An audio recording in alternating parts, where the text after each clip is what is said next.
4 নম্বর প্রশ্নটি হলো 4 × 5x² - 7x + 2 = 5 × 4x² - 6x + 3 সমীকরণটি রৈখিক দ্বিঘাত ত্রিঘাত, ত্রিঘাত মানে x এর ঘাতে 3 থাকবে না কোনোটি নয়। কোন উত্তরটি হবে আমাদের নির্ণয় করতে হবে। চলো আমরা এই প্রশ্নের উত্তর করে ফেলি।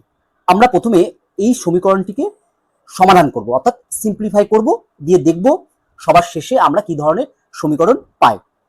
তাহলে এরপরে আমরা কি করব দেখো, এই রাশিটিকে 4 দিয়ে আমরা যদি মাল্টিপ্লাই করি বা অর্থাৎ গুণ করি তাহলে পাবো হচ্ছে 20x² - 4 7 28x + 8 ইকুয়াল টু, এবার যদি এই রাশিটিকে আমরা 5 দ্বারা গুণ করি তাহলে আমরা পাবো দেখো ইকুয়াল টু হচ্ছে 20x² - 30x + 15। এবার দেখো উভয় দিকে একই চিহ্ন বিশিষ্ট রাশি কে কে আছে, এখানে আছে 20x² + 20x², এখানেও আছে +20x², এটা আমার বাদ চলে গেল।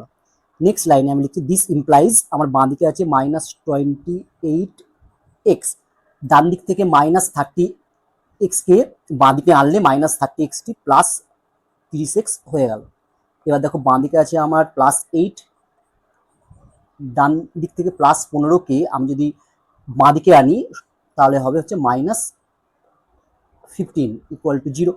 এটাকে আমরা এবার সিম্পলিফাই করি তাহলে +2x +8 - 15 মানে হচ্ছে -7 = 0।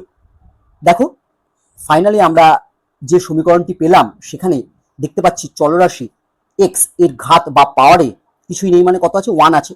যেহেতু চলরাশি বা x এর পাওয়ারে 1 আছে তাই এটি একটি রৈখিক সমীকরণ। তাহলে আমাদের এক্ষেত্রে সঠিক উত্তর হলো